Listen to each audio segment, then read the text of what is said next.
ꯑꯍꯥꯟꯕꯃꯛꯇꯗ ꯃꯌꯥꯝꯕꯨ ꯇꯔꯥꯝꯅ ꯑꯣꯛꯆꯕꯒ ꯂꯣꯏꯅꯅ ꯏꯀꯣꯛꯅꯅ ꯈꯨꯔꯨꯝꯖꯔꯤ꯫ ꯉꯁꯤꯁꯨ ꯑꯁꯦꯡꯕ ꯊꯣꯛꯈꯤꯕ ꯋꯥꯔꯤ ꯑꯃ ꯃꯌꯥꯝꯒꯤ ꯃꯐꯝꯗ ꯈꯨꯗꯣꯜ ꯇꯝꯖꯒꯦ꯫ ꯋꯥꯔꯤ ꯑꯁꯤ ꯂꯣꯏꯕ ꯐꯥꯎꯕ ꯇꯥꯃꯤꯟꯅꯁꯤ꯫ ꯏꯕꯣꯝꯆꯥ,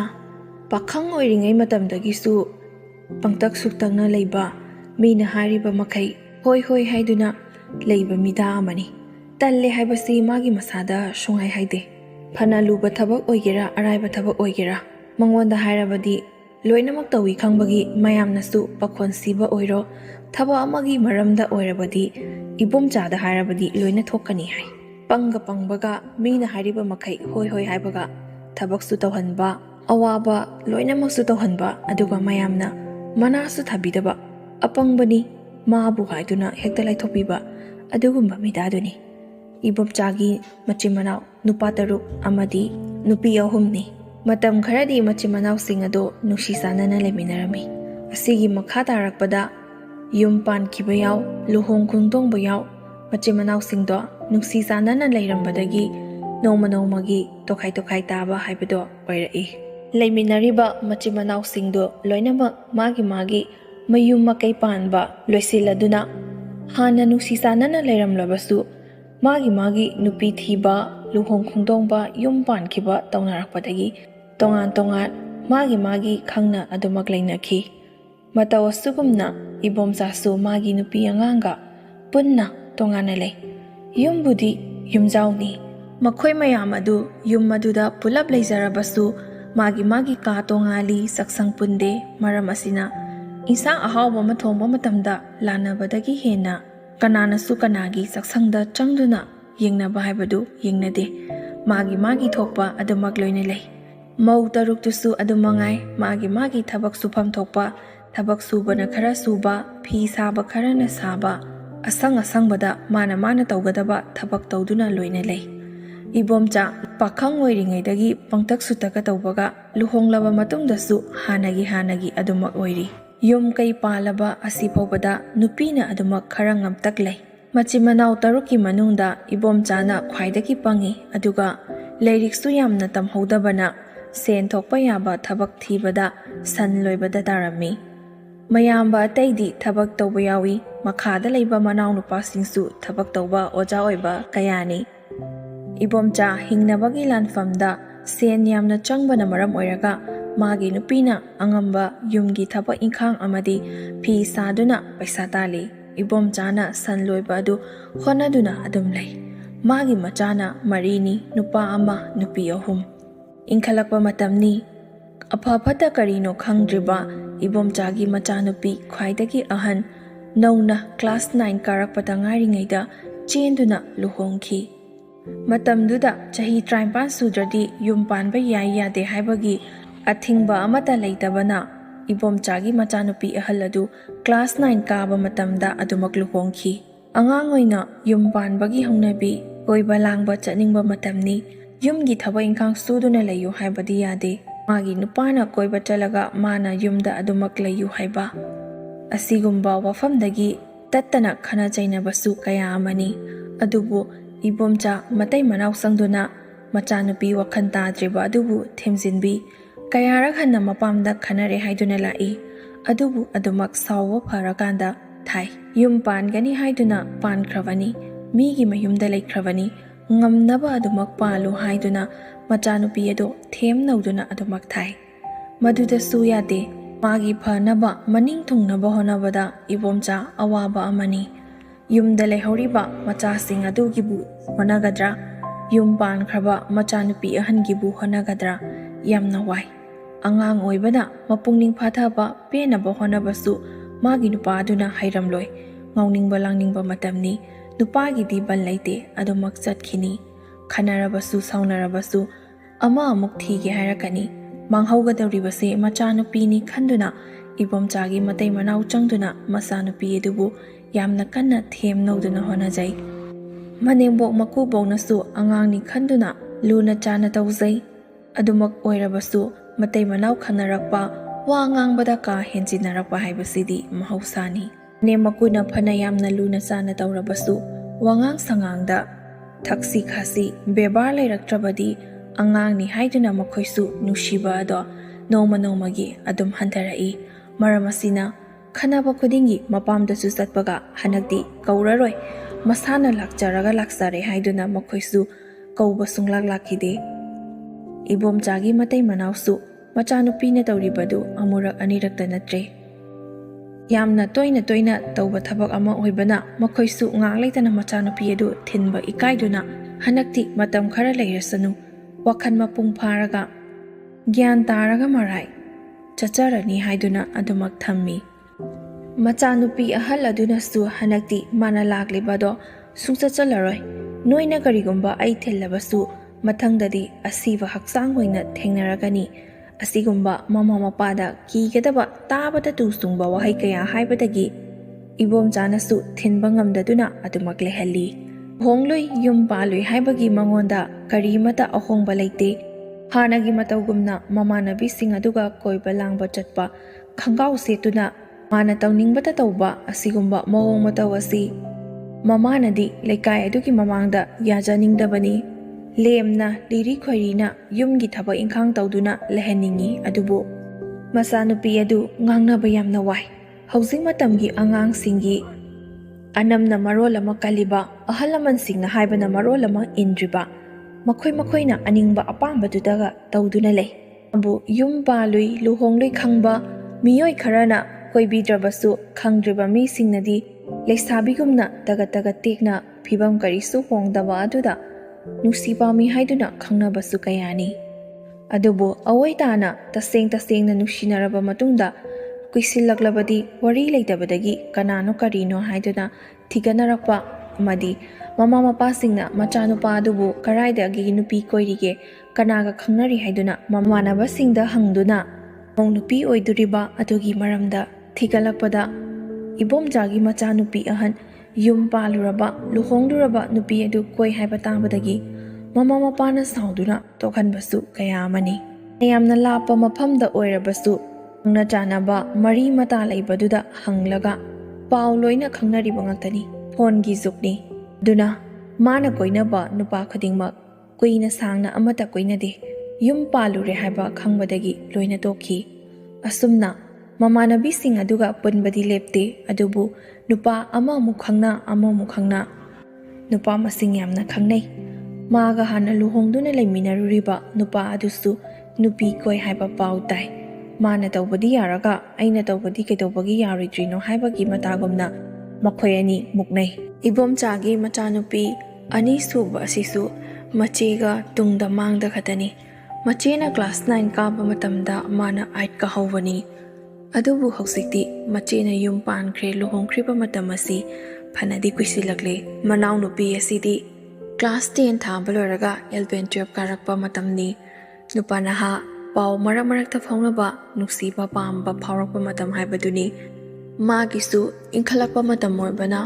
ꯑꯐ ꯐꯠꯇ ꯀꯔꯤꯅꯣ ꯀꯔꯥꯏꯅꯣ ꯍꯥꯏꯕꯗꯣ ꯈꯟꯊꯕ ꯉꯝꯗꯦ꯫ ꯃꯆꯦꯗꯨꯃ ꯂꯩꯔꯒ ꯃꯆꯦꯒ ꯇꯥꯊꯣꯛ ꯇꯥꯁꯤꯟ ꯇꯧꯔꯒ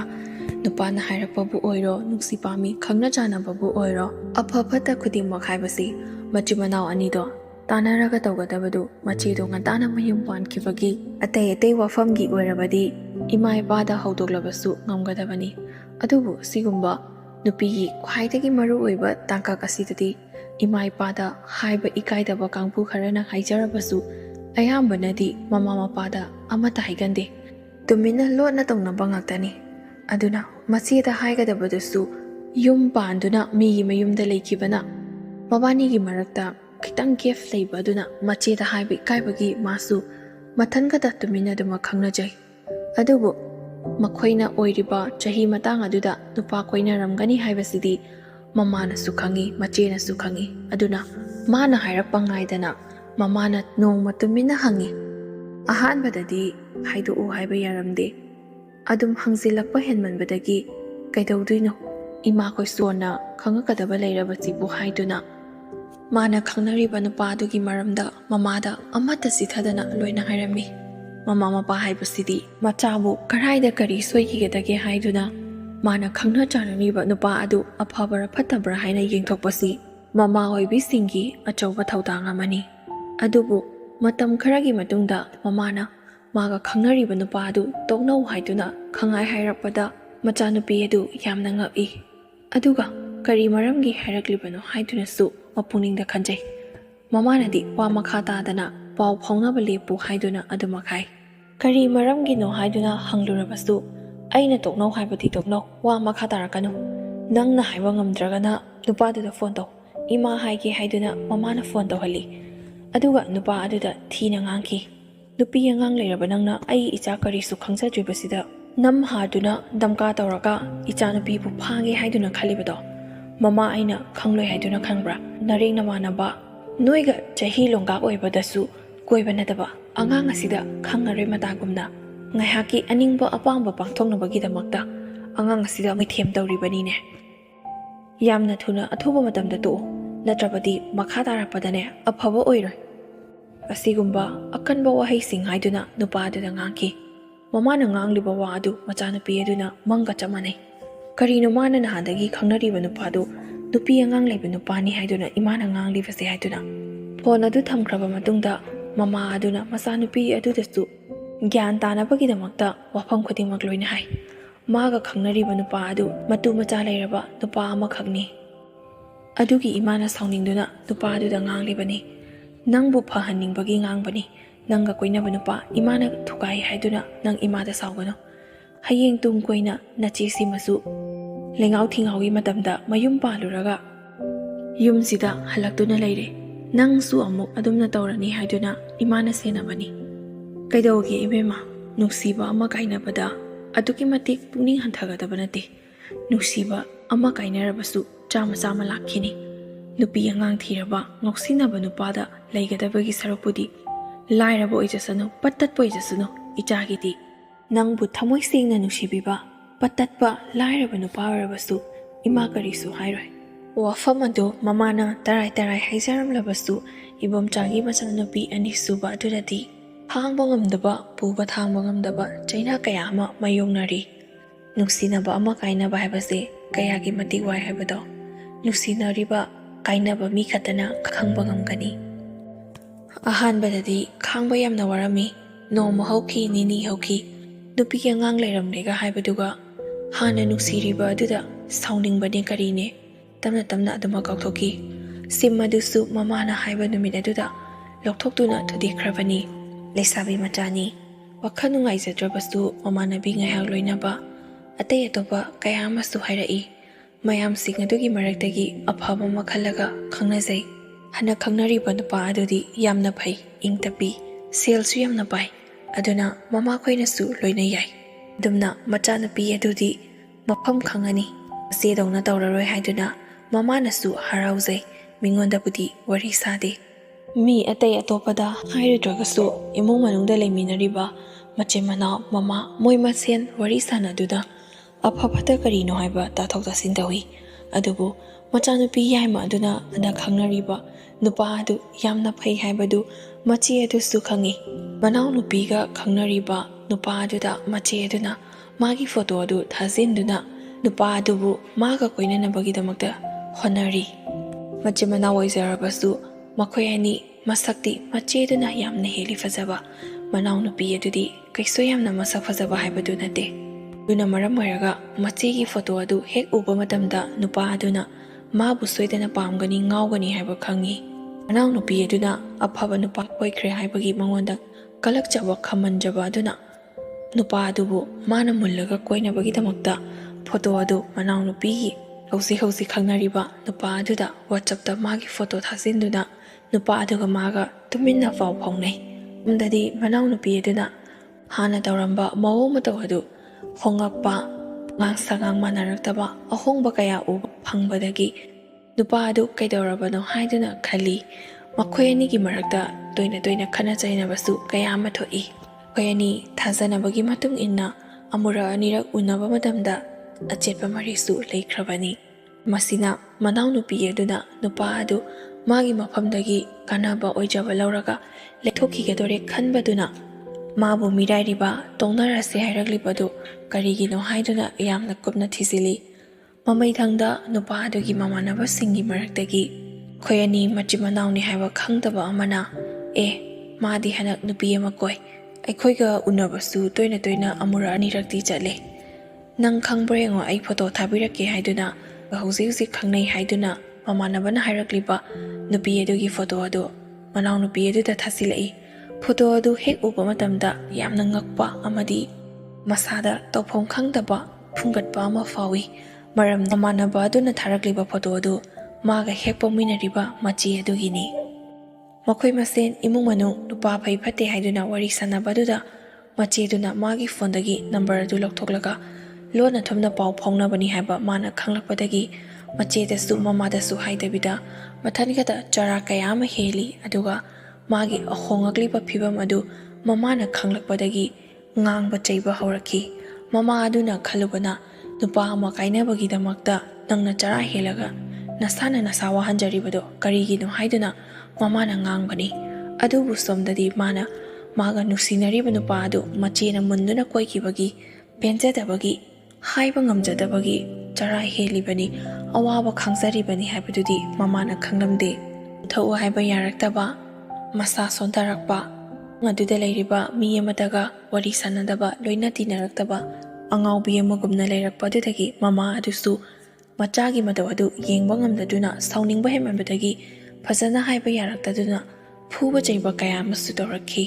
tanupi yaima adusu khangba ngamdabadagi imung aduda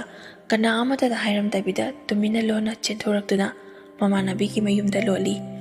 thiba yabati adubu yumda paw amata piraktabana imung adugi mising adusu loina wanai ibomchagi leiriba machimana mau masen loina mak thiba yabati adubu karigumbi ama phoba phangde karomda chatki karomda haijenki haba amata khanghaudabana makhoisu thiba matamda yamna wana thoi adubu ikang khanghaudana mamanabi amagi mayumda leire haba nimbu ngangnarapadagi chalaga yengluba matamda mamanabi adugi mayumda leirami yumda irenjana phu chaiba tawdabida them noduna purai aduga madudagi thadoktuna chalibadu karigino haiduna mangonda makhoi imung manungda leiminariba mising adugi maraktagi maga yamna luna tinaba awana loinamak tathoktasin tawnaba miyoi amana hangba matamda maga hauji khangnariba nupa adu machiga paw phaunarami haibadu khangba ngamlakhi maram oiraga machi adu mayam changduna ngangi ingkhalakpa matamda lengau thingau nupada mayum paluraga halaktuna muglairaga atai atopa namanabisingda yetpada natana nanga hekpominariba nanau nupi asigi nupabu mullaga koini haina koiriba adu nangi thamoido ngaktaba ngamde napunsida nang adumaina tawrapadi nungaibasu phangoi haiduna mamaduna phubane chaibane arakpa khudingi mangonda phudaba mi amata yaudi asengba chumbado khanglakpadagi manau nupi ado mana nahan makhai yum aduda hairamdabida mamanabigi mayumda lolurabasu hauzikti ma lande haibado khangba aduna mangonda kana amatana phuba chaiba ngangba tawde machi adubu oina mayam changduna warai aduga amana maga hausi khangnariba nupa adudasu mana asengba chumba khudima loina haiki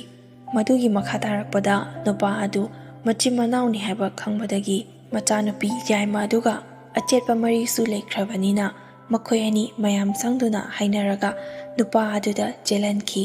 yamna thuba matamda luhongduna leimina hanki maramdi makha tana kuina sangna leiraglabadi masi adugasu amuk mari leinarubadi fattaba nungdaba mayam ama tholakpa yai khanbadagi pa adu tarai ba wana tabana mayam pumnamakna manung mapan phawna loina khangbana maram oiraga manau nupi adubu nupa aduda yamna sinduna athuba matamda luhong hanki asumna manau nupi aduga oina nupa aduga lehanki asini sigi asengba thokiba wari mayamna wari asi tabiraba matungda afaba kanaba adudamak lwsing machimanau oirabasu ahenba pamdaba haibase kanamata leiba nate isung imanabisingi maraktagi munbadi laadana pominariba manau nupi mache asumna tawba kaya amasu lei afaba haibasidi loina mangna pami aduna atei da tawrabasu pominaba ichilinauda tawbasidi phatte haijaningi asigumba thawdo asi matung tarakpada thoktabasu oisanu aduga afaba thabaksu nate tawba yai yade haibadu mayamna sai sagi modni wari asi thagatpada ꯃꯌꯥꯝꯗ ꯄꯨꯛꯅꯤꯡ ꯂꯧꯁꯤꯡ ꯑꯣꯏꯒꯗ꯭ꯔꯥ ꯍꯥꯏꯗꯨꯅ ꯈꯟꯗꯨꯅ ꯊꯥꯒꯠꯆꯕꯅꯤ꯫